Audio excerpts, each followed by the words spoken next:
During the last lecture, we discussed glycolysis and all the different reactions in glycolysis. Now we're moving on to the second part of chapter 17 and what's going to happen with pyruvate, how glycolysis is controlled, and also energy production. So here are my objectives for this part of chapter 17, and as a reminder, I take my objectives from the MCAT study guides. So these are the things you'll need to be able to do or start to be able to do from reading this portion of the chapter. So we got to the end of glycolysis with two molecules of pyruvate. But what we need to talk about now is that pyruvate has multiple fates.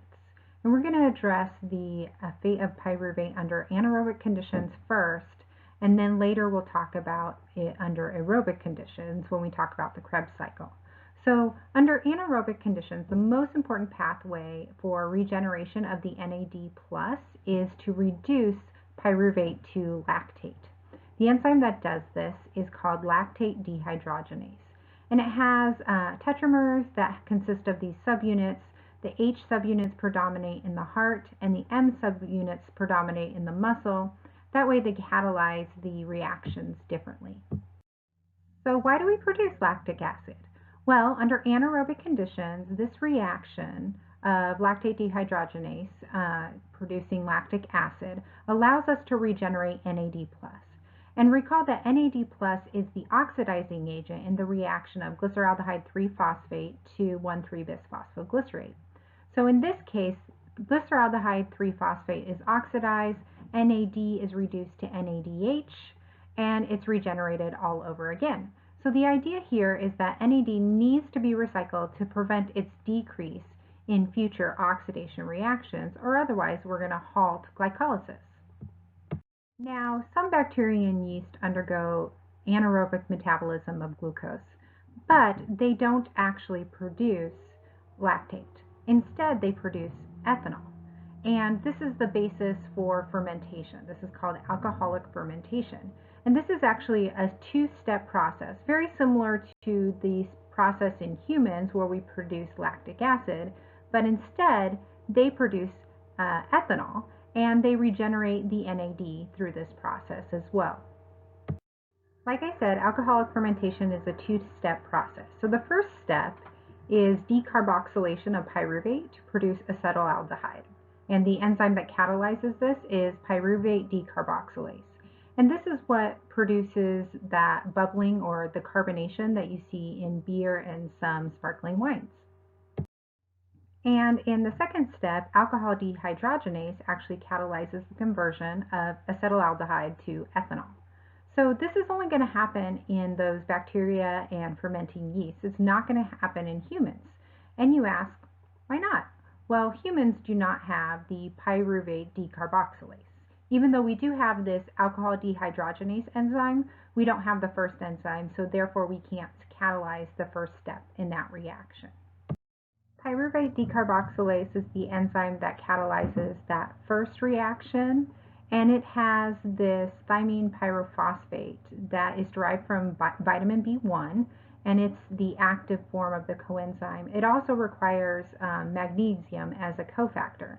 And again, this is going to catalyze the conversion or the decarboxylation of pyruvate to produce acetaldehyde and CO2.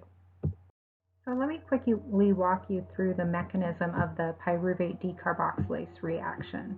The carbanion form of the thiazole ring that you see of the TPP is strongly nucleophilic, and so therefore it attacks the carbonyl carbon of the pyruvate to form an adduct. And then the carbon dioxide splits off, leaving a 2-carbon fragment, which is an activated acetaldehyde.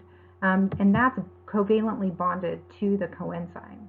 What ultimately happens is that a shift in electrons is going to be what releases the acetaldehyde, and that's going to regenerate the carbanion, which is in the active site of your enzyme.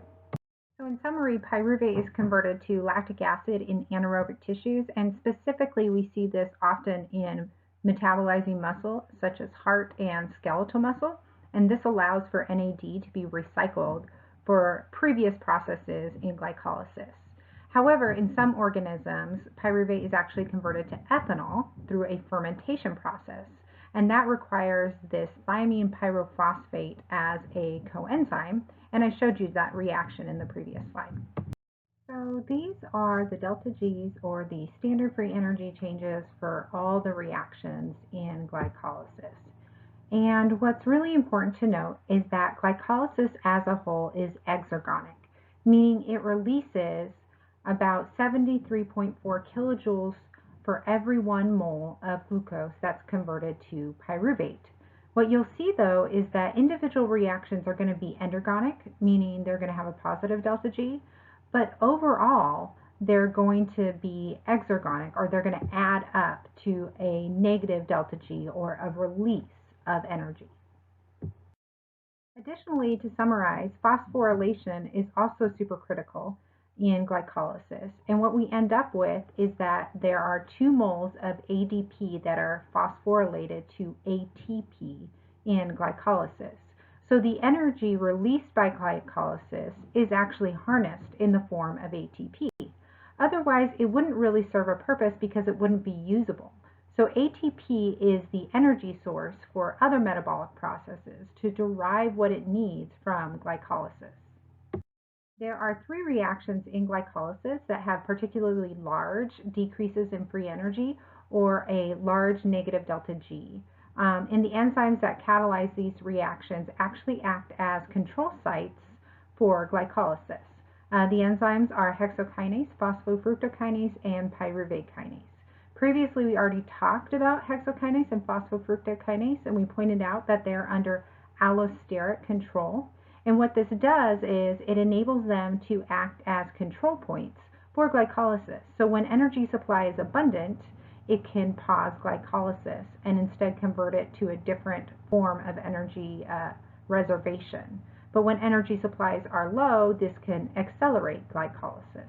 And these are under allosteric control. So if we recall, enzymes under allosteric control means that a modification at one site will change a different site, especially the active site or the catalytic site in that enzyme. Pyruvate kinase is the final enzyme that we really didn't discuss in much detail, and it's actually regulated by phosphorylation. So the active version of it is dephosphorylated, whereas the inactive version is the phosphorylated form. So when blood glucose levels are low, phosphorylation of pyruvate kinase is favored. The phosphorylated kinase, again, less active, thereby slowing glycolysis and allowing pyruvate to produce glucose by gluconeogenesis. And then the opposite occurs when glucose levels are high. You can go through glycolysis, and then you would need pyruvate kinase to complete the final step in glycolysis. Again, let's review those learning objectives, and as a reminder, I get those from MCAT study guides. So here we talked about anaerobic glycolysis, and we haven't gotten to aerobic glycolysis, but it's something I want you to understand in the long run. Aerobic glycolysis finishes with the Krebs cycle on the electron transport chain. You're going to need to be able to compare and contrast these after we study the next chapter, which is chapter 18. Also, you're going to need to be able to compare and contrast mechanisms for regulating glycolysis, including allostery, which is something we just discussed. So those are our learning objectives. So as you're reviewing everything, be sure you're understanding these objectives. Finally, let me remind you that you have homework for Chapter 17. I uploaded a scan of the last page of the chapter so you can see which homework numbers they are. And the answer key will be posted. They're actually going to be due after Exam 3. Exam 3 is on Chapters 12, 15, 16, and 17. So be sure to start reviewing that. And let me know if you have any questions.